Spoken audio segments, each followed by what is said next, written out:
감사합니다. 여러분, 정말 저와 여러분이 이렇게 하나님의 교회가 되었다는 것, 하나님의 교회의 일부가 되었다는 것은 엄청난 축복인 줄 믿습니다. 여러분, 그 하나님께서 이 교회를 창설하시기 위해서 큰 그림을 그리신 거예요. 모든 민족에게 천국의 복음이 전파되는 것, 그것이 하나님의 계획인 줄 믿습니다. 그래서 모든 민족에게 복음이 전파되면 이제 세상의 끝이 올 것이다 라고 하나님께서 우리에게 이 세상의 끝에 단서를 허락하셨다는 거예요. 따라서 이 이방인의 구원이라고 하는 것은 하나님 나라 역사에 있어서 핵심적이고 필수적인 과제다. 그래서 예수님께서 마지막에 부활하신 이후에 제자들에게 뭐라고 명령하셨던 거예요? 너희는 가서 모든 민족을 제자로 삼아 세례를 베풀고 내가 분부한 모든 것을 가르쳐 지키게 하라고 하는 분명한 명령을 우리에게 허락하셨는데, 이것을 우리가 지상대위임령이라고 부른 거예요. 원래 하나님께서 이 아들 되신 예수님께 그 나라와 권세와 영광을 다 위임하셔서 예수님부터 그 나라가 시작되었는데, 예수님께서 이제 하늘로 올라가시면서 저와 여러분에게 그 나라와 권세와 영광을 위임하시고, 이제 하나님께서 이 예수님이 승천하시고 다시 오시는 그 날까지 저와 여러분을 통해서 그 하나님의 나라를 확장하시겠다고 구약에 예언하셨고, 이제 저와 여러분이 그 시대 속에서 열심히 그 하나님의 나라를 세워가는 자들로 살아내야 된다는 것이었어요. 근데 여러분, 이게 지금은 너무나도 당연하고 세계 선교라고 하는 것은 교회에 너무나도 당연한 과제라고 우리가 생각을 하지만 초대교회 때는 그렇지 않았던 거예요. 여러분, 예수님께서 승천하기 시기 직전에 제자들이 마지막 질문을 하는데 그 질문이 뭐였다는 거예요? 이스라엘 나라의 회복이 지금인 이때니까 이런 질문을 하고 있는 거예요. 예수님은 계속해서 천국 복음을 말씀하시고 이제 이스라엘 나라가 아니라 하나님의 나라를 세우실 것이고, 그 하나님 나라의 백성들은 모든 이방인들을 포함한 영적인 이스라엘이 될 것이라는 것을 수도 없이 말씀하셨지만, 여전히 이스라엘 백성들은 자기의 그 지역에 있는 그 유대인들을 중심으로 한 이스라엘이 회복되는 것을 예수 그리스도를 통해서 보기 원하는, 너무나도 하나님의 이상과 뜻과는 거리가 먼 인생을 계속해서 살아가고 있었다는 거예요. 이게 관성처럼 아무리 얘기해도 이게 계속 가지는 거예요. 이대로 자기들의 원래 살아왔던 습관과 기대와 그 전통과 그 관습대로 가는 겁니다.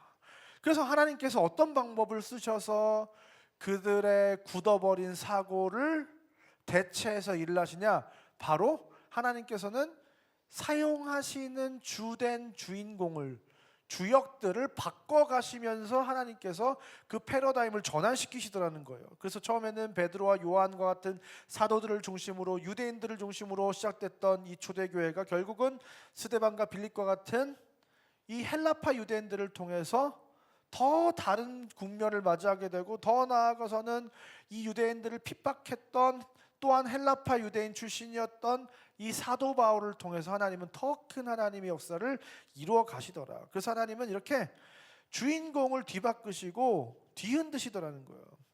근데 여러분, 이제 지난 우리 송구영신 예배 때 우리가 첫 이 IM 처치라는 교회입니다 말씀을 처음 나눴는데요, 그때 하나님께서 어떻게 하셨냐? 이 베드로를 막 뒤흔드셔서 베드로를 막 변화시키더라는 거예요. 아니, 하나님께서 주역을 바꾸시면 바뀐 주역을 데리고 일하시면 되지, 왜 베드로를 데리고 다시, 이게 사람은 고쳐 쓰는 거 아니라고 하는데 베드로를 계속 뒤흔드시고 일깨우시고 고치시면서 베드로와 함께하길 원하시더라는 거예요. 왜 그랬냐?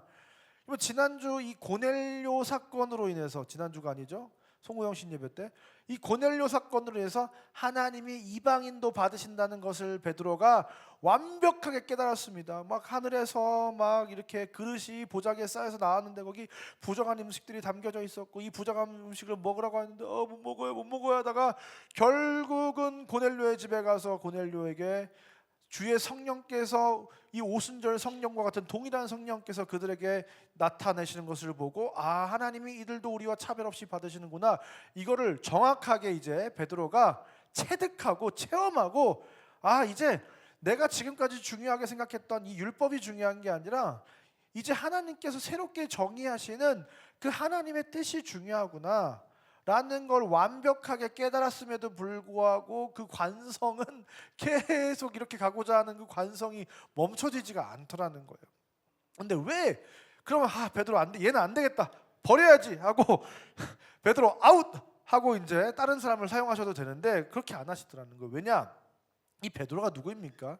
예수님의 수제자로 천국 열쇠를 너에게 주었다고 하고 너가 반석이 돼서 교회가 시작될 것이다 라고 하는 이 교회의 첫 수장, 교회의 첫 대표, 그 하나님 나라의 첫 대표란 말이에요.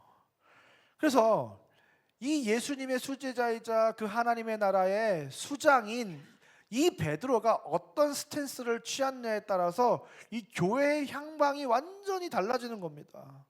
그런데 이 베드로는 원래 어떤 사람이냐? 안 그래도 소심하고 남의 눈치를 많이 보고 겁이 많고, 그러니까 어떻게 되는 거예요? 사람들 눈치 보다가 예수님을 3번이나 부인했던 그런 사람인 거예요. 그러니까 줏대가 없고 그냥 이렇게 상황에 의해서 무서우면, 두려우면 얼마든지 그 입장을 이렇게 저렇게 바꿀 수 있는 이 표리부동한 사람이란 말이에요. 근데 이 고넬료 사건 이후에 또 어떤 일들이 벌어지던가? 갈라디아서 2장 12절 말씀을 보니까 야고보에게서 온 어떤 이들이 이르기 전에 게바가 이방인과 함께 먹다가 그들이 오매 그가 할례자들을 두려워하며 떠나 물러가며. 여러분, 이거 이방인을 받으신 줄 안다, 이거 한 이후에요. 근데 어떤 일이 벌어진 거예요? 안디옥에서 베드로가 이방인들이랑 식탁 교제를 하고 있었습니다. 그러니까 갑자기 이제 유대인들이 여기로 오고 있다는 소식을 들으니까 어떻게 해요? 갑자기 식사 자리에서 물러나더니 도망갔다는 거예요. 왜? 내가 이방인들이랑 같이 밥 먹고 있었다는 걸 알면 괜히 피곤해지고 불편해지고 그 사람들이 와서 따지고 그걸 또 해명해야 되고 복잡해 싫어. 또 괜히 또 그 할레파 그 사람들 와가지고 나를 막 뭐라고 하고 막 그거를 내가 감당하기 싫어. 그러니까 지금 밥 먹다 말고 같이 자리에서 도망간 거예요. 그러니까 이 일로 이 베드로가 사도 바울한테 성경에서는 책망을 받았다고 얘기하고 있는데 엄청난 진짜 막 이렇게 비판을 받은 거예요. 근데 여러분 생각을 해보세요. 베드로는 교회의 수장이고 예수님의 수제자고 바울은 이방인의 사도로 나중에 부름받아 한참 까마득한 후배잖아요. 그러면 솔직히 후배가 막 그렇게 하면 됩니까? 이러면 되게 부끄럽고 쪽팔린 일이 아니에요? 엄청 수치스러운 일이잖아요. 근데 왜 베드로는 이런 일들을 계속 당해야 되는가? 하나님께서는 이 베드로를 가만둘 수가 없는 거예요. 여러분 갈라디아서 2장 12절과 13절 말씀을 쭉 다시 한번 보면 이 게바가 이방인과 함께 먹다가 할례자들을 두려워서 떠나 물러갔습니다. 근데 그 일로 인해서 어떤 일들이 발생하는 거예요? 13절에 남은 유대인들도 그와 같이 외식함으로 바나바도 그들의 외식에 유혹되었느니라. 이 여러분, 베드로가 교회의 대표이고 수장인데 그러면 베드로가 취하는 행동과 선택들은 교회 전체에게 영향을 미치는 거예요. 그러니까 베드로가 하는 걸 보고 나머지 유대인들도 야 우리 같이 있다가 또 우리도 나중에 뭐 걔네들이랑 또 싸우고 한대. 그러니까 이 사람들이 또 도망간 거예요. 다 같이 거기 같이 앉아서 밥 먹던 나머지 유대인들도 다 도망갔어요. 심지어 교회의 초대교회의 위대한 지도자 중에 한 명이었던 바나바도 베드로한테 물들어가지고 그들의 외식에 유혹되었느니라 이렇게 됐다는 거예요. 여러분, 만약에 이 베드로가 이 초대교회의 대표인데 이 베드로가 교회의 기준과 방향을 정하고 여러 의사결정을 다 손에 쥐고 있는데 이 베드로가 계속해서 유대인 눈치 보고 막 정신을 못 차리고 이방인에게 복음을 전파되는 이 일을 막 하나님은 시급하게 행하셔야 되는데 계속해서 그 유대인들을 두려워서 주저하고 머뭇거리고 유대인들에게 더 편의에 맞춰주는 이런 식의 굉장히 소극적이고 보수적인 태도를 계속 취하게 되면 어떻게 되는 거예요? 하나님은 지금 당장 이방인들을 구원해야 돼서 급해 죽겠는데 베드로가 이런 식으로 반응하면 정말 그 하나님 나라의 역사가 뜨뜻미지근하게 정말 지지부진하게 나아갈 수가 없는 거예요.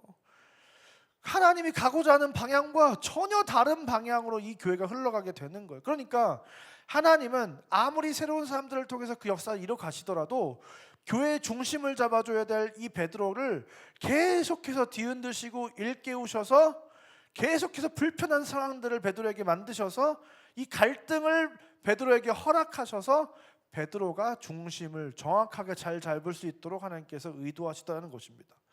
결국 이러한 상황들이 계속 쌓이다가 어떤 문제가 발생하냐면 결국은 이 사도 바울과 바나바와 여러 사람들이 정말 하나님 나라의 복음을 이방인들에게 열심히 전했습니다. 복음이 폭발적으로 막 전달돼 가지고 부흥하고 그런 역사가 나타났습니다. 근데 그렇게 복음의 역사가 나타나면 나타나는 만큼 갈등은 더 거세지더라는 거예요. 아니 베드로도 생각해 보면 베드로도 갈팡질팡 하는데 여러분, 그냥 평범한 유대인들은 지금 이방인들도 우리와 같은 무리가 된다.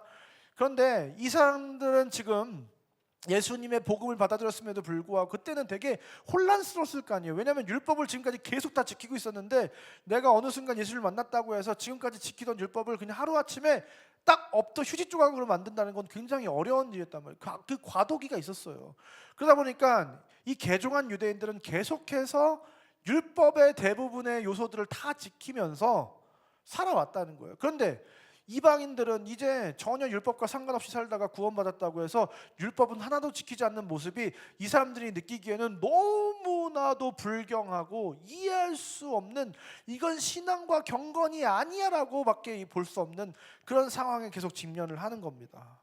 그래서 이 사람들이 뭐라고 했냐면 이방인들도 할례를 받아야 된다, 안 그러면 이 사람들도 구원받을 수가 없어, 막 이렇게 주장하는 무리들이 막 생기니까 바울과 바나바랑 이 사람들이랑 계속 심각한 싸움이 벌어지는 거예요. 그래서 결국 어떻게 되느냐, 이제 사도행전 15장에서 예루살렘 회의라고 하는 교회 역사상 가장 중요한 회의가 열리게 됩니다.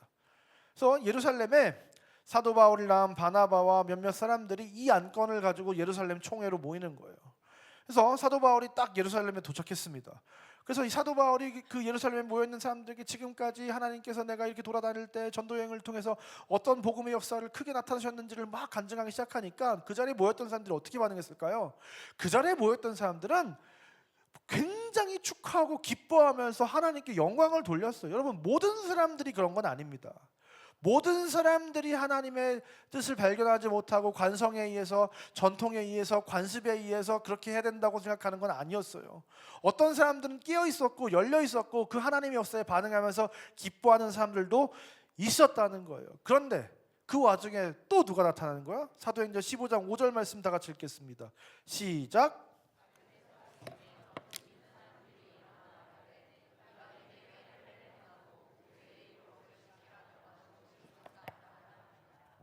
네. 근데 그런 사람들도 일부 있지만 정말 대다수의 일반적인 사람들은 그 관성을 버리지 못하고 이 바리새파들 중에 믿게 된 자들, 예전에 더 빡세게 율법을 지켰던 사람들은 이방인들에게도 할례를 행하고 모세 율법을 지키라 명하는 것이 마땅하다 이렇게 막 들고 일어선 거예요. 그러자 이제 정신을 똑바로 차린, 하나님의 연단을 받아 정신을 똑바로 차린, 수많은 갈등을 통해서 하나님이 원하신 것이 무엇인지를 이제 정확하게 파악하고 있는 베드로가 어떻게 얘기를 했느냐. 하나님이 나에게 이방인에게도 복음을 전하시려고 나를 부르셨고 나는 실제로 그 이방인들에게 동일한 성령의 역사가 나타나는 것을 봤고 하나님은 우리와 그들을 절대로 차별하지 않으신다는 사실을 내가 확인했는데 이제 우리가 의롭게 되고 구원을 받는 일은 율법이 아니라 예수 그리스도의 은혜로 구원을 받는다는 사실을 우리가 믿는 기독교인인데 왜 굳이 우리가 지금까지도 메고 있는 이 힘든 멍에를 이방인들에게도 메게 하느냐? 그들에게 율법이 필요하냐? 구원받고 의롭게 되는 것은 이 율법이 아니라 예수 그리스도의 은혜라고 우리가 고백하는 자들이 바로 유대교에서 개종한 기독교인들 아니냐? 그렇게 이제 베드로가 막 이야기를 하기 시작합니다. 그러니까 옆에서 바울이 얄밉게 막 거들어 이렇게.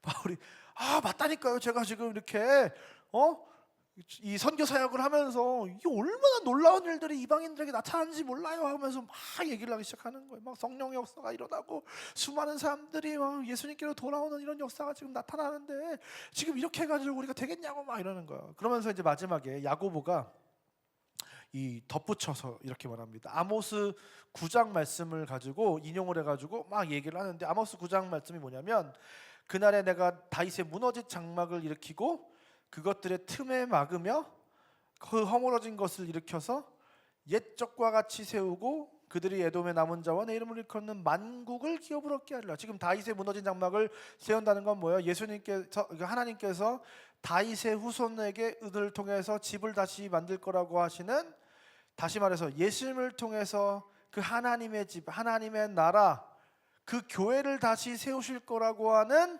놀라운 예언이 이제 성취가 될 것인데, 이제 예수님을 통해서 그것이 성취가 되는 것이죠. 근데 그때 결국은 그 교회와 성도들로 구성된 그 하나님의 나라의 진짜 기둥과 같은 기업들은 누구냐? 에돔의 남은 자와 내 이름으로 일컫는 만국이 될 것이다.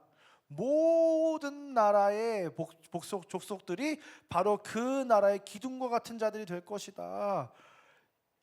이 말씀을 하나님께서 아모스 선지자를 통해서 말씀하지 않았냐 하면서 사람들을 설득하기 시작해요. 그래서 결국 이 예루살렘 총회가 결정하기를 어떻게 했습니까? 그래, 이방인들에게 율법을 완전히 적용시키지 않는 것은 문제가 될 수도 있으니 율법의 정신과 기독교인으로서 최소한의 지켜야 될 사항들을 그들에게 정해주자. 그래서 우상의 제물을 먹지 말라고 하고, 음행을 멀리하라고 하고, 목매어 죽인 것과 피를 멀리하라고 하자. 이렇게 4가지 조항을 이방인들에게 시행한 다음에, 그래서 이방인들은 이것만 지키면 구원받을 수 있다고 하는 엄청난, 이제 이방인들에게 전도를 하고 복음을 전하는 것에 이 실크로드가 열리게 되는 사건이 바로 이 예루살렘 총회, 사도행전 15장의 말씀입니다. 그래서 이제 이방인들에게 큰 올무가, 이 율법의 멍해가 지어지지 않고 이제 이방인들도 쉽게 예수 그리스도를 믿게, 이게 공표가 된 거예요. 이제 예루살렘 총회로부터. 여기서 우리가 이제 계속해서 이 사도행전을 통해서 발견하게 되는 사실인데 뭐냐면, 이 교회에는 갈등이 필연적이더라는 거예요. 이 교회에는 싸움이, 때때로 서로에게 상처를 주기도 하는 아픔이 항상 존재하더라는 거예요. 그리고 이 갈등들이, 아픔들이 그냥 문제에서 그치는 것이 아니라 그 문제를 통해서 상처가 나고 막 후벼 파지고 아프고, 그러나 그것을 다시 싸매고 꼬매고 봉합하고 치료하고 회복하는 과정을 통해서 결국 그 과정을 통과하는 가운데 하나님의 선하신 인도하심으로 말미암아 더 분명한 하나님의 뜻 가운데로 나아가게 되는 하나님의 섭리가 그 갈등 안에 있더라. 이것을 우리가 발견할 수 있어야 된다는 거예요. 여러분, 우리가 처음으로 살펴봤던 것처럼 헬라파 유대인들과 정통 유대인들의 얼마나 갈등이 있었어요. 헬라파가 정통 유대인들보다 소수였는데 뭔가 소외되고 구제 명단에서 빠지고 하다 보니까 이 헬라파 유대인들의 섭섭마귀가 찾아와가지고 갈등과 문제가 예루살렘 교회 안에 시작되었잖아요. 근데 그 결과가 어떻게 했다고요? 안수 집사 7명을 뽑는데 티오가 7자리였는데 사람들이, 그 정통 유대인들이 그 모든 자리를 다 양보하고 헬라파 유대인들 7명을 선발해가지고 7집사가 헬라파 유대인들로만 처음 구성됐다는 거예요. 그런데 여러분, 결국 어떻게 됐던 거예요? 이 헬라어에 능통하고 해외 생활에 익숙하고 새로운 문화와 변화를 받아들이는데 정통 유대인들보다 훨씬 더 융통성이 있는 이 사람들을 통해서 복음의 역사가 더 확장되게 되는 하나님 나라의 역사가 일어나더라. 이 갈등을 통해서 하나님 나라의 역사가 더 좋은 방향으로 나아가더라는 거예요. 여러분, 그렇기 때문에 우리가 기억해야 될 것은, 교회는 이 갈등 없이 평안한 교회가 좋은 교회가 아니라 갈등을 잘 다루어내고 그 갈등을 통해서 더 좋은 방향을 찾아나가는 교회가 좋은 교회인 줄 믿습니다. 잘 보세요. 얼마나 아름답게 이 갈등이 마무리가 됩니까? 헬라파 유대인들을 위해서 정통파가 7자리를 다 양보해가지고 그 갈등을 다 봉합해내는 걸 보세요. 얼마나 이 갈등을 잘 해결해내는가가, 갈등이 없는가 있냐 없냐가 교회의 성숙도를 드러내는 게 아니라 이 갈등을 어떻게 처리해내는가가 그 교회의 성숙도를 나타내는 거예요. 이 예루살렘 교회는 그냥 그 안수집사 7자리를 다 헬라파한테 양보하는 말도 안 되는 선택을 통해서 그 갈등을 완전히 해소시킵니다. 그래서 더 나아가서 이 갈등을 통해서 하나님이 일하심과 뜻이 더욱더 확실히 드러나고 나타나더라는 거예요. 여러분 잘 보세요. 헬라파가 되고 교회가 더 잘 됐어요. 스데반 집사님을 필두로 해가지고 복음의 역사가 더 강력하게 나타나기 시작합니다. 그러면 솔직히 어떤 마음이 들 수가 있어요? 진짜 막 배가 아프고 막 밉고 막 시기와 질투가 올라오면서 내가 있으면 더 잘할 수 있었는데 저 헬라파 애들 나대지 마라 이런 마음이 막 들 수가 있잖아요. 막 사람이니까. 그러니까 막 뒤에서 막 수군수군대고 막 흉을 보고 어떻게든 하나라도 책을 잡아서 끌어내리려고 하고, 그게 이제 연약한 사람들이 모인 교회의 모습이잖아요, 사실은. 근데 이 사람도 어떻게 한 거예요? 이들로 인해서 하나님의 나라가 확장한 것을 기뻐해주고 축하해주고, 오히려 그것으로 인해 하나님께 영광을 돌릴 수 있는 사람들이었다는 거예요. 내가 쓰임받냐 네가 쓰임받냐, 내가 잘했냐 네가 잘했냐, 내가 있었으면 더 잘했을 거다, 막 왜 이런 게 아니라 그냥 그들을 통해서 하나님의 나라가 확장되는 것을 보고 기뻐했다는 거예요. 하나님께서 우리를 대신해서 헬라파를 쓰셔서 결국은 복음의 역사가 더 확장성을 가지고 하나님의 나라가 더 이렇게 놀랍게 세워져 갈 수 있었구나, 그것을 보고 하나님께 영광 돌릴 수 있는 교회가 되는 것이 우리 상국교회가 될 줄 믿습니다. 여러분, 그러니까 스데반 집사가 죽었을 때 예루살렘 온 교회가 크게 슬퍼했다고요. 너나 할 거 없이, 헬라파 할 거 없이, 유대파 할 거 없이 그 스데반 집사를 통해서 하나님의 일하셨는데 스데반 집사님이 죽게 되더니 다들 막 슬퍼하면서 애곡했다는 겁니다. 근데 여러분, 이 갈등보다 더 큰 문제가 생기는데요, 그것이 바로 이 스데반 집사님의 순교 사건이에요. 이게 왜 큰 문제였는가? 사도행전 8장 1절부터 3절을 보니까 그날에 예루살렘에 있는 교회에 큰 박해가 있어. 이 스데반 집사님이 죽게 되는 이 사건을 통해서 교회를 향한 더 큰 박해가 시작이 되었고, 더 나아가 사도 외에는 유대와 사마리아 모든 땅으로 다 흩어졌다, 이렇게 성경이 기록하고 있어요.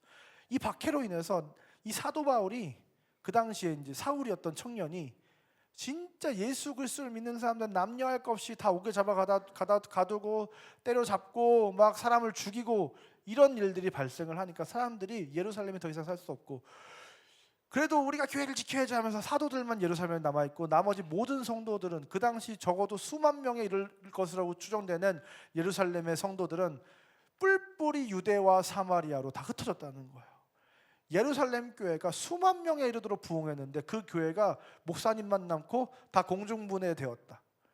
여러분, 이 상황을 우리가 어떻게 판단해야 될까요? 어쩌면 어떤 한 잘 나가는 교회가 어떤 특수한 일들을 통해서 하루아침에 폭삭망하고 목사님만 남고 예수님 믿으면 다 죽는데 해가지고 사람들이 겁을 먹고 다 다시 유대교로 돌아가고 복음운동이 심각한 데미지를 입게 되고 손상이 되고, 그러면 이 교회는 사실상 객관적으로 봤을 때는 망한 거죠. 끝이다, 파국이다, 이렇게 생각할 수 있는 거예요. 근데 여러분, 그렇지가 않더라는 거예요. 여러분, 1절 말씀을 다시 보면 그날에 예루살렘에 있는 교회가 큰 박해가 있어 사도회는 다 유대와 사마리아 모든 땅으로 흩어지는, 여러분, 이 예루살렘의 교회에 큰 일이 벌어졌는데 이 큰 일을 통해서 어떤 게 가능해진 거예요? 사람들이, 예루살렘에 살고 있던 사람들이 사마리아와 유대와 모든 땅으로 흩어지게 되는 놀라운 일이 발생했다는 거예요. 이 일이 없었다면 사람들이 안 흩어졌을 거예요. 여러분, 그래서 원래 우리가 기대하기로는 사도행전의 결과가 어떻게 돼야 되냐? 예루살렘에 모여서 살아가던 성도님들이 정말 선행과 아름다운 미덕과 그 복음의 전파와 그 하나님의 성령의 역사로 말미암아 더욱더 부흥하고 예루살렘에 있는 모든 사람들에게 칭송을 받으며 교회는 점점 더 부흥해서 왕성하여지고 몇만 명에서 수십만 명에 이르는 초대형 교회가 되었고, 그 교회는 계속해서 하나님 나라의 운동을 왕성히 하는 건강하고 아름다운 교회가 되었다가 우리가 기대하는 아름다운 그림이죠. 근데 이 사도행전의 결국 결말은 어떻게 되는 거예요? 이 교회가 불가항력적으로 뿔뿔이 흩어져서 모든 땅으로 흩어지게 되었다고 하는, 어떻게 보면 그냥 얼핏 보면 아주 비극적이고 불행하고 이 교회가 망한 상황을 우리는 마주하게 된다는 거예요. 그런데 이 8장 4절에 성경은 거기에서 그치지 않고 이렇게 우리에게 말씀해 주는 거예요. 그 흩어진 사람들이 두루 다니며 복음의 말씀을 전할세.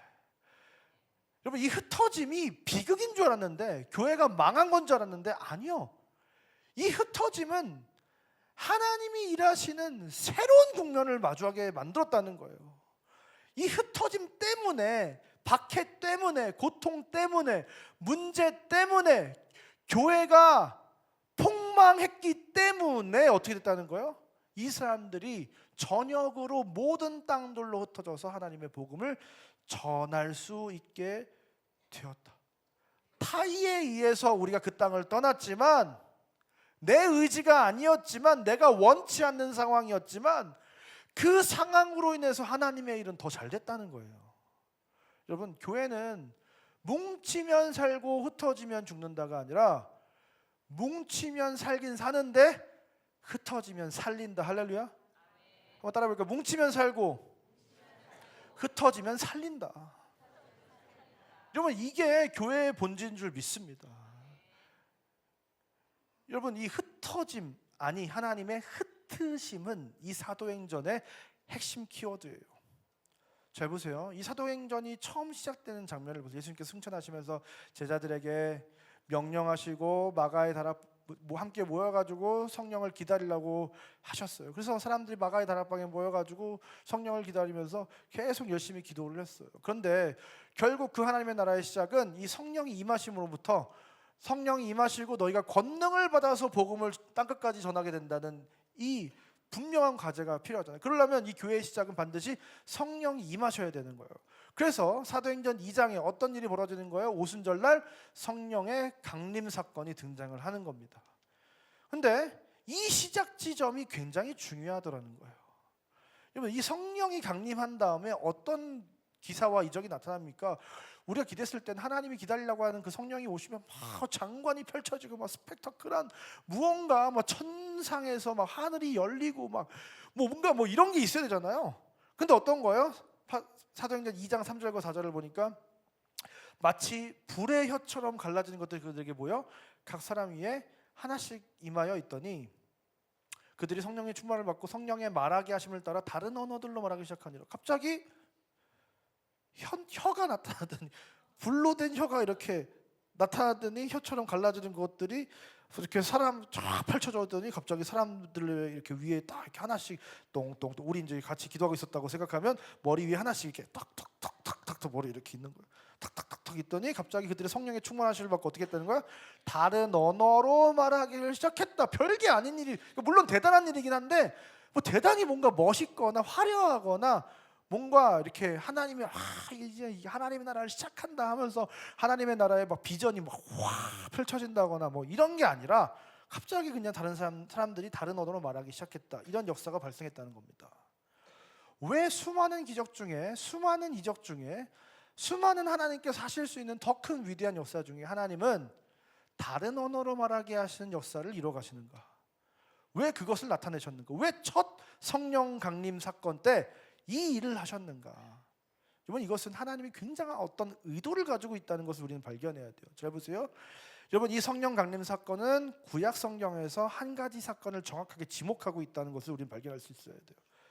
무엇을 지목하고 있을까요? 바로 바벨탑 사건을 지목하고 있는 겁니다. 여러분, 이 바벨탑 사건의 핵심이 무엇입니까?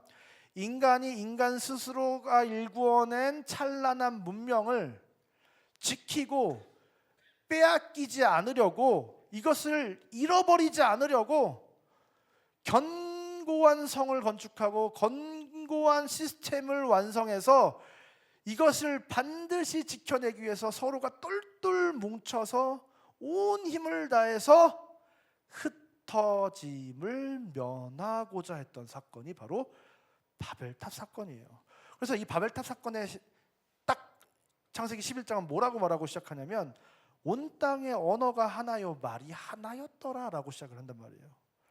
그래서 사람들이 어떻게 얘기하냐면 3절과 4절을 쭉 보면, 4절에도 또 말하되 자 성읍과 탑을 건설하여 그 탑 꼭대기를 하늘에 닿게 하여 우리의 이름을 내고 온 지면에 흩어짐을 면하자 하였더니, 3절에서는 서로 말하되 라고 말하고 있고요, 4절에서는 또 말하되, 이 인간 사이에서의 한 언어를 가진 이 커뮤니케이션에서 계속 얘기하는 거예요. 그러면서 뭘 얘기하냐면, 우리가 흩어짐을 면하자라고 하는 분명한 목적을 가지고 이들이 열심히 그 견고한 성을 건축하기 시작합니다. 절대로 우리는 망할 수 없고, 절대로 우리는 패할 수 없고, 절대로 우리는 그로 인해서 흩어질 수가 없다라고 하면서 열심히 그들의 스스로의 쌓은 업적을 지키기 위해서 열심히 이 바벨탑을 쌓는 사건이 지금 발생한 거예요. 그때 하나님께서 이들에게 어떻게 반응을 하시냐? 창세기 11장 6절부터 8절 말씀을 보면, 여호와께서 이르시되 이 무리가 한 족속이요 언어도 하나이기 때문에 이같이 시작하게 되었다. 이런 일들을 벌이게 된 거다. 이후로는 그 하고자 하는 일을 막을 수가 없으리로다. 자, 우리가 내려가서 거기서 그들의 언어를 혼잡하게 하여 그들이 서로 알아듣지 못하게 하자 하시고, 여호와께서 거기서 그들을 온 지면에 흩으셨으므로 그들이 도시 건설하기를 그쳤더라. 이들이 지금 한 족속이고 한 언어를 썼기 때문에 이러한 바벨탑을 쌓는 이 패역한 행위를 하고 있다. 그리고 이제부터 여기서 우리가 지금 개입하지 않으면 하나님이 이 세상을 끌고 가고자 하시는 그 방식대로 그 하나님의 경륜이 이루어지기 어려우니, 지금 내려가서 이 특단의 조치를 해야 되는데, 그 조치가 뭐였다는 거예요? 그들의 언어를 혼잡하게 하여 그들이 서로 알아듣지 못하게 하자 하시고, 여호와께서 거기서 그들을 온 지면에 흩으셨다. 여러분, 이 언어를 혼잡하게 하니까, 언어를 다 다르게 말하게 하니까 소통이 안 되니까 언어가 통하는 사람들끼리 모여가지고 흩어졌다는 거예요. 그래서 이 언어의 혼잡을 통해서 사람들이 흩어지고 그 강력한 바벨 시스템이 무너지게 되었다는 겁니다. 여러분, 이게 동일 언어를 사용하고 동질 문화를 가진 집단의 특징은 무엇입니까? 자기들끼리 익숙한 것을 좋아하고 항상 그 자리에 머물려고 하고 그것을 지켜내려고 하고 그것을 더 견고히 하기 위해서 같은 문화를 노리는 사람들끼리 더욱 똘똘 뭉쳐서 그걸 지켜냅니다. 그러니까 그 누구도 그 견고한 성을 깨어뜨릴 수가 없는 거예요. 그래서 이 사람들은 새로운 변화나 어떤 무언가의 도약을 원하는 게 아니라 안정을 추구하고 힘을 합쳐서 어떤 위기가 딱 감지될 때, 또 어떤 낯선 상황들을 마주할 때 그것들을 우리에게 위험 요소라고 느끼고 그것을 통제하고 막는 거예요. 그런데 그것을 가능하게 하는 그 동력이 뭐다? 바로 언어라는 것입니다. 그러니까 그들이 같은 언어를 쓰고 소통했기 때문에 그렇게 그러한 방향으로 익숙함을 유지하고 자기들이 편리함과 자기들이 누리고 있는 그것을 딱 지키려고 하는 그 형태로 굳어질 수 있는 그 힘은 바로 이 언어라는 거예요. 여러분, 이 말의 힘이, 이 소통의 힘은 얼마나 강력한지 모릅니다. 그래서 이 하나님께서 그들의 그 계획, 강력한 계획을 무너뜨리시고 하나님의 뜻대로 이 인류의 방향성을 끌고 가시기 위해서 하나님은 언어를 혼잡하게 하시고 사람들을 흩으셨다는 거죠. 여러분, 이제 하나님께서 새로운 인류, 이제 하나님의 나라, 새로운 하나님의 나라를 시작하실 때 하나님이 지금 바벨과 동일한 방식을 사용하시는 겁니다. 이제 하나님의 나라를 세우고 교회를 통해서 새로운 국면을 맞이하게 하시는 그 하나님은 이 교회를 하나님의 뜻대로 끌고 가야 되는데, 그러게 하기 위해서는 어떻게 하셔야 되느냐? 이 오순절 성령 강림 이 사건 안에 아주 상징적으로 바벨탑 사건을 떠올리는 역사를 지금 의도적으로 행하신 거예요. 여러 단어로 말하게 하신 그 사건을 통해서 그 바벨탑 사건을 떠올리게 하시는 겁니다. 우리가 지금 계속 이 사도행전을 통해서, 이 베드로를 통해서 우리가 발견하게 되는 것처럼 이 유대인들, 동일 민족, 동일 언어를 가진 이 이스라엘은 서로 말하고 소통할수록 어느 방향으로 갈 수밖에 갈 수 없는 거예요? 교회를 빙자한 바벨탑을 쌓는 방법으로밖에 그 결과를 맞이할 수가 없는 거예요. 밖에 없는 거예요. 근데 하나님은 뭘 원하시는 거예요? 예루살렘에 더 큰 교회를 만들고 수십만 명이 모이는 교회를 만들고 수백만 명이 모이는 교회를 만드는 게 하나님의 꿈이 아니라 전 세계에 흩어져 있는 모든 민족이 하나님의 나라가 되게 하는 것이 하나님의 방향성이란 말이에요. 그런데 이스라엘 백성들이 계속 서로 자기들끼리 모여가지고 익숙하고 편한 사람들끼리 앉아가지고 지지고 볶고, 거기서 아무리 기사와 이적이 많이 나타나고 수많은 사람들이 하나님께 돌아온다고 할지라도 그들은 유대인이지 이방인은 아니라는 거예요. 그러니까 그렇게 될수록 예루살렘 교회가 더 견고하고 완전하고 더 튼튼히 세워질수록 하나님의 뜻은 지연되고 방해되는 겁니다. 여러분, 그래서 하나님께서 처음 하신 건 뭐예요? 헬라파 유대인들을 개종시키셔서 기존 유대인들과 헬라파 유대인들 간의 갈등을 통해서 그들이 섞이게 만드시는 거예요. 여러분, 히브리어를 쓰는 유대인들과 헬라어를 더 잘 쓰는 유대인들이 한 교회 안에 있을 때 어떤 일들이 발생할까요? 우리가 미국 교포사에 가면 그런 일들이 많이 발생을 하는데요. 여러분, 히브리파 유대인들은 헬라어를 몰라요. 그럼 뭘로 얘기해요? 히브리어로 얘기하는 거예요. 헬라파 유대인들은 오랜 해외 생활을 통해서 히브리어보다 헬라어가 더 편해요. 그럼 어떻게 되는 거예요? 자기들끼리 샬라샬라 이렇게 계속 헬라어로 얘기를 하는 거예요. 그러면 자연스럽게 그 두 그룹 간에 간격이 있어요, 없어요? 지금 예루살렘에 와가지고 히브리어를 써야지 이것들이 말이야. 우리 못 알아듣는다고 우리 흉볼 때만 헬라어 쓰는 거 아니야? 막 이러면서 교회 안에 미묘한 그 갈등과 긴장감들이 막 이제 생겨나기 시작하는 거예요. 여러분, 이 교회 안에 하나님께서 의도적으로 일부러 그러한 긴장감들을 계속 형성시키시는 거예요. 일부러. 그리고 더 나아가서 핍박과 박해 속에 예루살렘을 이제 더 거기에 응집력을 가지고 거할 수 없도록 이 예루살렘 교회를 흩어버리시는 겁니다. 하나님 입장에서 이들이 예루살렘 교회를 중심으로 교회를 더 아름답게 세워가고 교회를 더 크게 만들고 견고하게 만드는 것은 하나님 입장에서는 재앙인 거예요. 재앙. 여러분, 제가 최근에 권사님들이 막 말씀하세요. 목사님, 우리 교회는 어쩜 이렇게 문제가 없고 오는 사람들마다 교회 오면 너무 교회가 행복하고 평안해 보여요. 막 목사님, 우리 교회 너무 좋은 교회인 것 같아요. 그러시는 거예요. 그래서 맞습니다. 우리 교회 너무 좋은 교회, 여러분 맞습니다? 왜 아닌 것처럼 우리 교회 좋은 교회 맞습니다. 좋은 교회죠. 근데 그 얘기를 딱 듣는 순간 너무 두려운 거예요. 문제 없는 교회가 정말 좋은 교회가 맞나? 좋은 사람들만 다 모여 있고 사람들이 다 인격적으로 나이스하게 할렐루야, 하나님께 당신 사랑하십니다, 얼마나 좋아요. 막 그냥 보이기에는 막 사랑이 너무 넘쳐.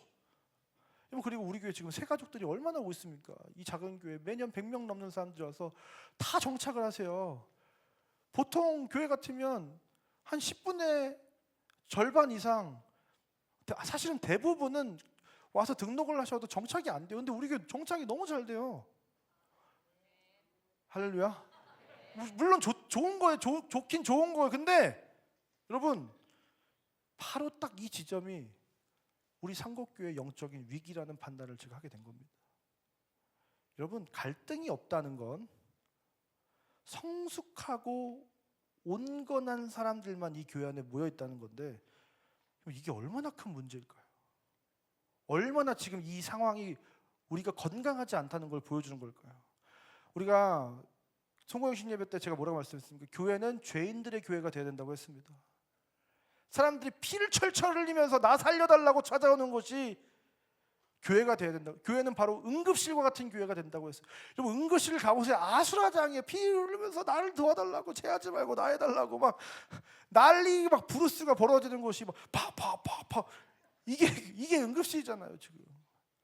근데 교회가 너무 평안해. 그럼 뭐예요? 시급하고 응급한 사람들이 교회에 없다는 거예요. 교회는 이제 간 예수를 믿고 정말 진짜 진리가 궁금해서 찾아온 사람들이 많아서, 아직은 다듬어지지 않고 성령의 열매가 맺혀지지 않은 사람들이 많아야죠. 그런 사람들이 많이 모여있다 보니까 자연스럽게 갈등도 생기고 문제도 생기고 싸움도 일어나고, 그게 교회죠. 그 갈등을 초대교회처럼 잘 봉합하고 다뤄내면서 그 갈등을 통해서 내가 부족한 사람이었구나라는 게 깨달아지고, 내가 부족하다는 걸 느끼게 되니까 다른 사람을 더 잘 이해하고 포용할 수 있게 되고, 그렇게 내가 점점 더 성장하게 되는 게 교회죠. 근데 문제 없는 게 좋은 거지 하니까 어떻게 되는 거예요? 문제될 일을 처음부터 안 하는 거예요. 서로 눈치 보면서 부담되는 일을 시도하지도 않는 겁니다. 그러면 그 공동체는 다이나믹을, 역동성을 완전히 상실하게 되는 거예요. 베드로가 눈치 보듯이 이렇게 하면 또 문제가 될 거 아니까 대충 넘어가자. 그러면 하나님의 나라, 이방으로 향한 하나님의 역사가 지금 일어날 수가 있냐는 거예요. 없다는 거죠. 그런 교회는 어떤 교회가 되면 점점 박물관 교회, 그냥 자기들끼리 좋은 교회, 그 문화를 같이 공유하는 사람들끼리 하하호 행복한 교회, 박물관 미술공과 같은 교회가 돼서 점점 썩어져 가는 겁니다. 고인물이 되고 절대로 움직이려고 하지 않고 지방령처럼 뿌리 내려가지고 절대로 무언가 새롭게 하나님이 그 교회를 통해서 일하실 수가 없는 그런 교회가 되어져 간다는 겁니다.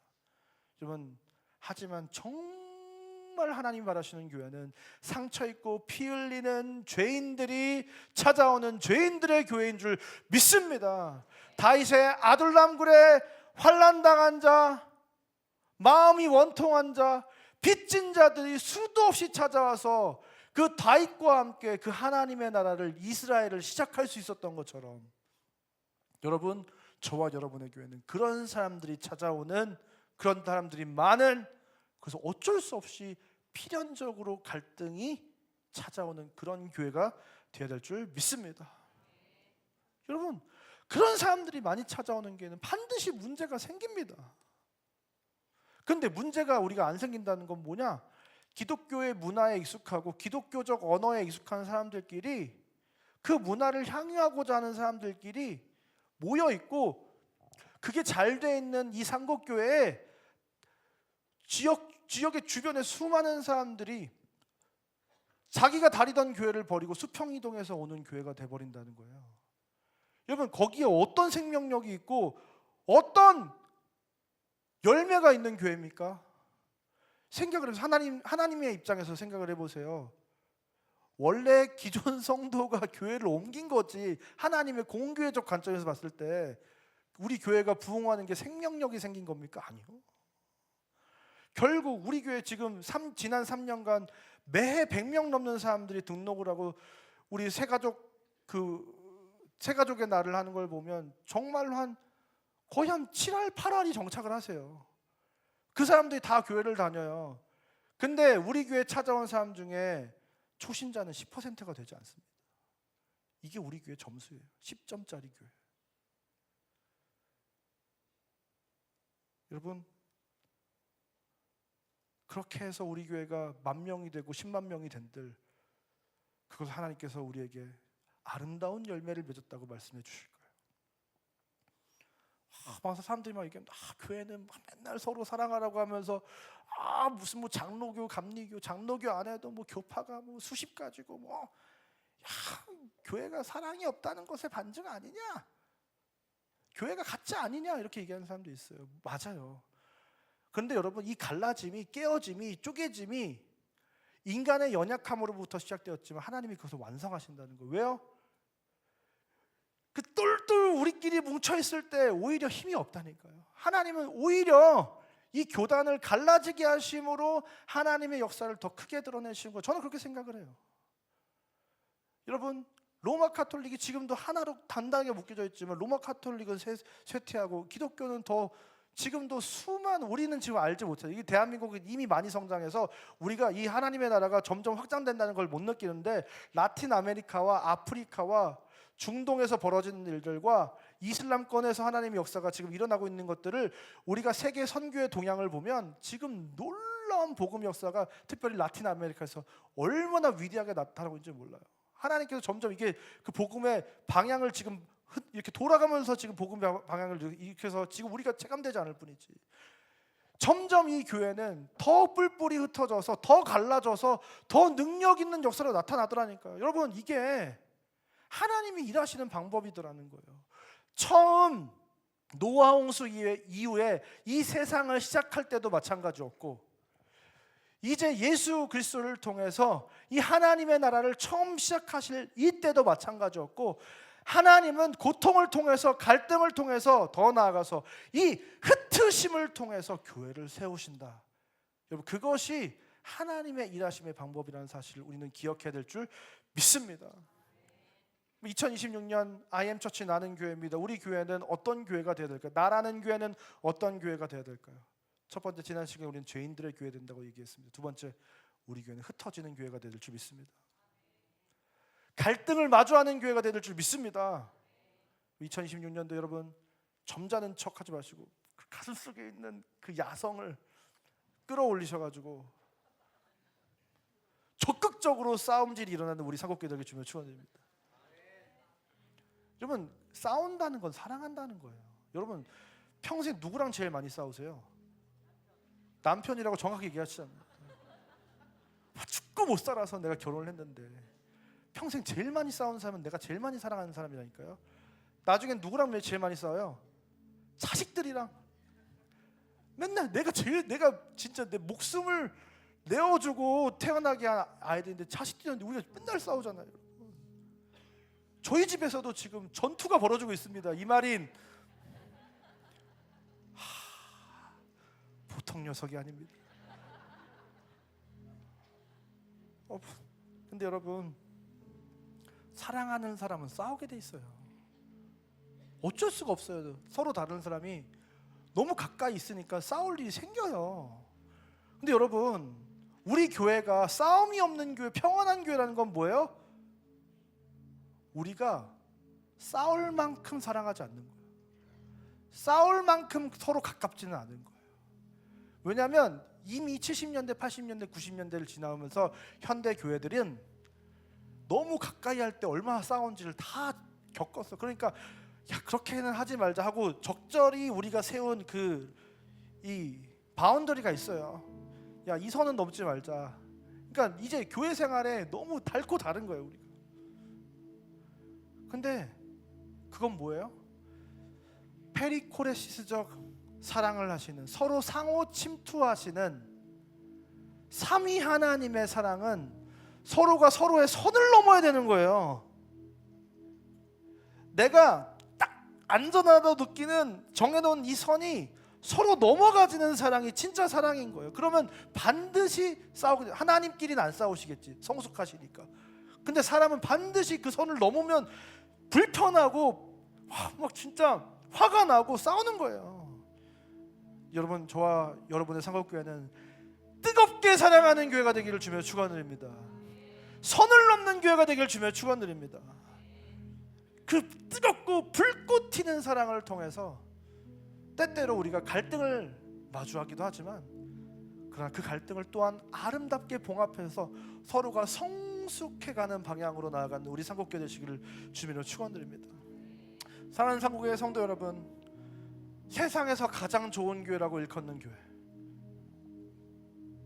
모두가 그 교회로 돌아가야 된다고 외치는 그 교회, 그 초대교회 예루살렘 교회는 얼핏 봤을 때는 승승장구하고 너무나도 아름다운 섬김과 나눔이 가득하고 시와 찬미와 신령한 노래가 가득하고 서로를 너무 사랑해서 자기의 모든 것을 다 내어주기도 하고 세상에 너무나도 선한 영향력을 끼쳐서 칭송을 받고 너무나도 완벽한 교회 같지만 사실은 내외부적으로 갈등과 문제가 가득한 교회였다는 거예요. 극심한 박해로 인해서 수만 명에 이르던 초대교회 성도들이 하루아침에 산산조각이 되는 그 깨어짐과 흩어짐을 경험했던 교회라는 거예요. 그 파국을 맞이했던 교회라는 거예요. 그것이 바로 역사상 가장 위대한 교회, 우리가 돌아가겠다고 하는 그 교회, 바로 예루살렘 교회인 줄 믿습니다. 우리는 예루살렘 교회와 같은 교회가 되어야 될 줄 믿습니다. 갈등을 하나님께서 우리 가운데 허락하시면 그 갈등 속에서 하나님의 뜻을 찾는 교회가 되어야 될 줄 믿습니다. 그 갈등을 통해서 하나님이 이 교회를 통해서 이루고자 하시는 더 분명한 그 방향성을 찾는 우리 교회 되기를 주님으로 축원드립니다. 더 나아가서 하나님께서 우리를 흩으신다면 흩으심을 하나님이 일하심으로 받아들이고 적극적으로 우리의 몸을 가볍게 해서 하나님께서 움직이신 대로 반응하여 이동하는 저와 여러분의 인생 되시길 주님으로 축원드립니다. 그러면 우리 어떻게 될 것인가? 하나님이 흩으시기 전에 자발적으로 흩어져 있는 교회가 될 줄 믿습니다. 그게 바로 IM 처치입니다. 그러면 그렇다면 우리가 어떻게 하면 잘 흩어질 수 있을 것인가? 그 이야기는 다음 시간에 하도록 하겠습니다. 좋으시죠? 빨리 끝나니까. 오늘 시간 내 순, 내 부서, 내 교구, 내 사역팀, 우리 산곡교회, 그것을 지켜내기 위해서 바벨탑을 쌓는 교회가 아니라 우리끼리 즐겁고 똘똘 뭉쳐서 우리끼리 수십 년을, 30년을, 40년을 함께 이 교회를 세웠을 때 우리가 함께 나누었던 그 추억들과 경험들과 그 전후회가 있어서 우리끼리 더 똘똘 뭉쳐서 절대로 흩어지지 말자, 흩어짐을 면하자고 하는 바벨 같은 교회가 아니라 흩어지게 되더라도 흩어지게 하시는 하나님의 역사를 기대하며 하나님의 뜻을 기꺼이 즐거이 이루어드리는, 그래서 정말 하나님이 그리시는 그 이상적인 그 한 교회의 모습에 한 발자국 더 가까이 나아가는 저와 여러분 우리 산곡교회가 되시기를 주님의 이름으로 축원드립니다. 시간 다가 자리에 일어나셔서 함께 찬양하고 기도하겠습니다.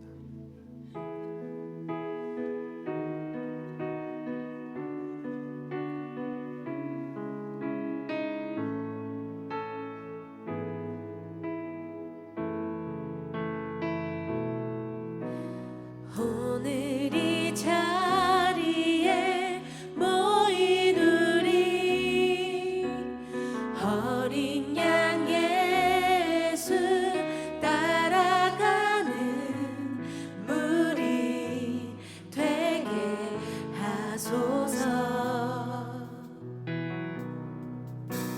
성령의 충만한 임재 안에 어둡던 우리는 밝아져서 주를 보게 하소서. 당신의 겸손함, 당신의 겸손함, 당신의 거룩함, 당신의 정직함 우리에게 보이사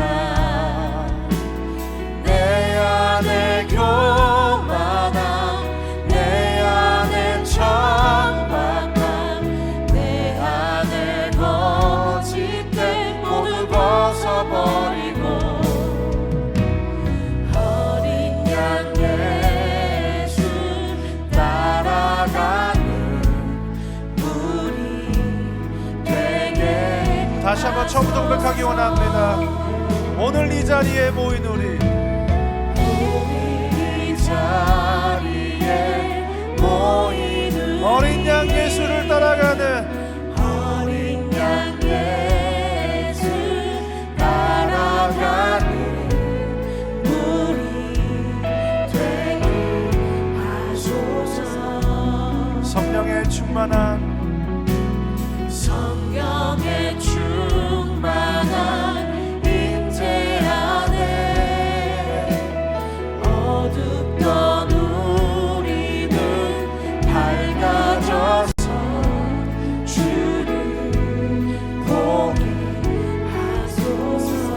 당신의 겸손함, 당신의 겸손함, 당신의 거룩함, 당신의 정직함 우리에게 보이사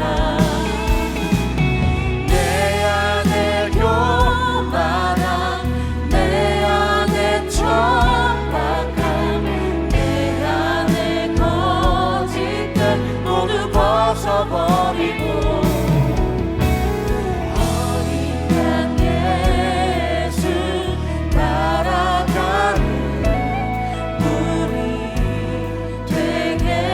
다시 한번 갑시다. 당신의 겸손함, 당신의 겸손함, 당신의 거룩함, 당신의 정직함 우리에게 보이사 내 안에 교만함, 내 안에 천박함, 내 안에 거짓들 모두 벗어버리고 내 안에 교만함, 내 안에 교만함, 내 안에 천박함, 내 안에 거짓 우리 다시 한번 가슴에 손을 얹고 내 안에 교만함, 내 안에 교만함, 내 안에 천박함, 내 안에 거짓들 모두 벗어버리고 어린 양 예수, 어린 양 예수 따라가는 우리 되게 하소서. 주님의 마음 닮아서, 주님의 마음 닮아서 이웃을 사랑하는 교회, 주님의 영광을 위해서 빛 되신 주님 전하는 교회, 사랑의 불꽃이 활짝 피어나 날마다 사랑에 빠지는 교회, 주께서 사랑하는 우리 교회가 이런 교회 되게 하소서. 오늘 이 말씀이 여러분의 그 가슴 신비에 박혀서 큰 은혜로 다가오십니까? 그래서 또 뭐 잘못 적용을 하셔서 싸우자 이렇게 하는 것이 아니라, 여러분 너무나도 사랑해서 필연적으로 싸움이 발생하는 거죠. 여러분 그렇게 사랑하는 교회, 가까운 교회, 우리 상곡교회 되길 주님으로 축원드립니다. 이 시간 한번 다 같이 한번 기도할 때, 주님 우리 상곡교회가 많이 사랑하는 교회가 되게 하여 주시옵소서. 더 서로 가까이 침투하는 사랑을 하는 교회가 되게 하여 주시옵소서. 우리가 있는 모습 그대로를 서로에게 드러내고 공유하며, 그러나 그것을 우리가 서로 껴안으며, 정말 그 고슴도치가 서로 껴안는 것처럼 그 아픔을, 그 상처를, 고통을 서로 끌어안으며 그 피를 철철 흘려도 그 하나됨을, 그 껴안음을 놓지 않는 우리 상곡교회가 되게 달라고 기도합시다. 더 나아가 그렇게 적당히 선을 긋고 넘지 않는 그저 나이스한 교회가 아니라 약함과 허물이 드러나도 무한한 사랑으로 덮어줄 수 있는, 죄도 많고 은혜도 많고 사랑도 충만한 죄인들의 교회가 되게 해달라고 시간 다 같이 주님의 이름을 부르고 간절히 기도하며 나가겠습니다. 주여, 오 하나님 감사합니다. 우리를 너무나도 사랑하셔서 더 아름다운 교회, 더 하나님의 기뻐하실 만한 교회, 더 놀라운 교회로 만드시려고 우리를 이곳으로 불러모아 주신 하나님 감사합니다. 서로 사랑하되 적당히 사랑하고 사랑으로 사랑의 역사가 일어나지 못했던 그런 교회가 아니라 하나님 갈등이 일어나더라도 문제가 일어나더라도 응급실과 같이 다급한 정말로 시장통인 정신없는 그런 교회가 되게 하여 주시옵소서. 나를 살려달라고 나를 고쳐달라고 아우성하는 어쩌면 비인격적인 그런 사람들이 많아지는 교회 되게 하여 주시옵소서. 하나님 우리를 그렇게 아름다운 교회로 빚어가 주시옵소서.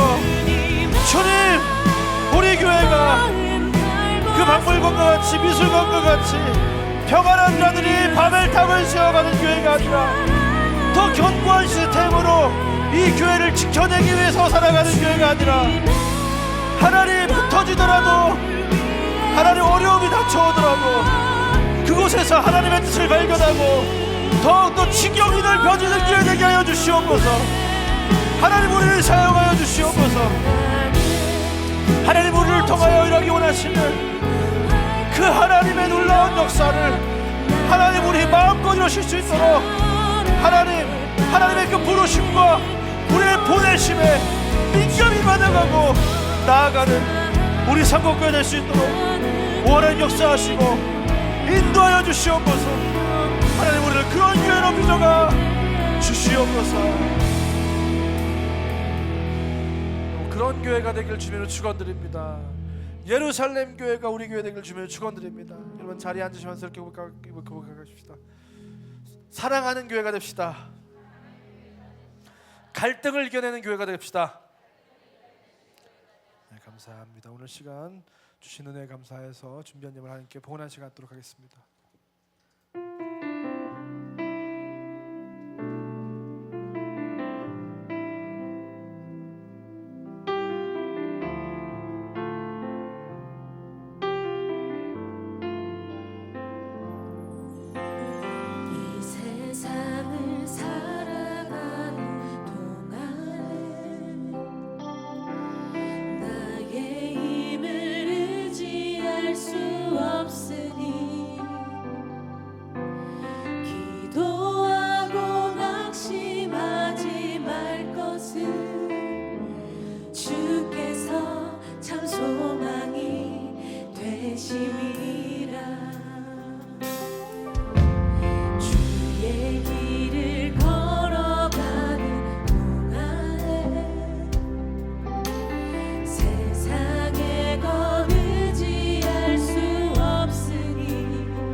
설교를 준비하면서 갑자기 엄청난 불안감이 저를 휩싸요.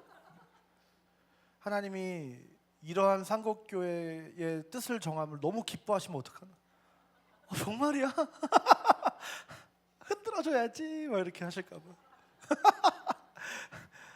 흩어야겠다. 얘는 준비가 됐나 보다 이러면서 너무 우리를 폭풍을 휘감으실까 봐 순간적으로 걱정이 되는데, 여러분 얼마나 좋은 교회예요. 이렇게 평안하고 제가 그냥 편하게 목회하려고 그냥 마음을만 먹으면 그냥 매년 부흥하고 지금 얼마나 좋아요. 지금 그런데 하나님께서 기뻐하시는 교회로 우리도 한 발자국 나가야 될 줄 믿습니다. 여러분 때때로 이 교회가 여긴 너무 변화가 많고 복잡하고 힘들다. 여러분 그게 교회가 생명력 있는 교회라는 증거인 줄 믿습니다. 그런 아름다운 교회를 함께 세워가는 저와 여러분의 인생 되시기를 주님으로 축원드립니다. 기도하겠습니다. 사랑하는 하나님 참 감사합니다.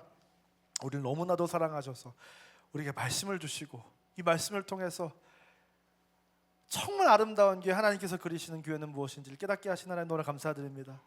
우리가 단편적으로 알고 있었던 그 초대교회 예루살렘 교회가 아니라 정말로 그 안에 갈등이 참 많았던 교회, 깨어짐을 경험했던 교회, 산산조각 났던 교회, 흩어짐을 면할 수가 없었던 그 교회 예루살렘 교회를 우리에게 보여주시고 가르쳐주신 하나님 너무나 감사드립니다. 하나님 우리 상곡교회가 그런 교회가 되게 하여 주시옵소서. 뜨겁게 사랑하기 때문에 갈등 또한 일어나고 그 갈등을 아름답게 봉합하는 가운데 서로가 성숙하고 성장해가는 아름다운 교회 되게 하여 주시옵소서.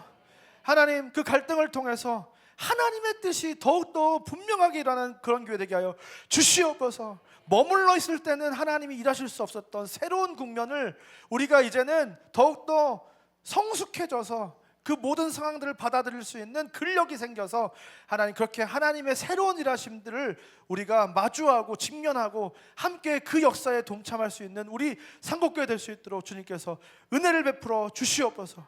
하나님 우리끼리 행복하고 우리끼리 즐겁고 똘똘 뭉쳐서 이 교회를 더 안전하게 지키려고 하는 그런 교회가 아니라 하나님 그 바벨탑을 쌓는 교회가 아니라 언제든지 하나님께서 부르시면 흩어지고 깨어지고 나뉘어져서 수많은 교회가 될 것을 결단하는 그런 교회 되게 하여 주시옵소서. 그래서 이 상곡교회를 통해서 하나님이 이 땅에 이루고자 하시는 더 크고 놀라운 그 복음 역사, 하나님 나라 역사가 나타날 수 있는 그런 더 큰 교회, 더 성숙한 교회, 아름다운 교회, 우리 상곡교회 될 수 있도록 주님께서 은혜 위에 은혜를 부어 주시옵소서. 이제는 우리 구주 예수 그리스도의 은혜와 하나님의 사랑과 성령 하나님의 감화 감동 위로교통 우리와 함께 하시는 역사가 오늘 이 시간 그 갈등과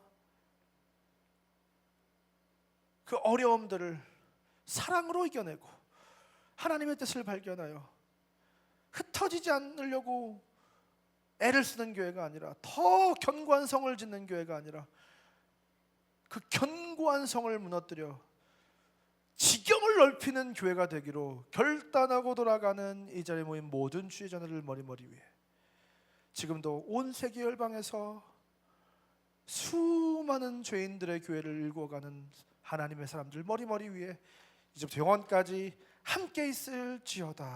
아멘.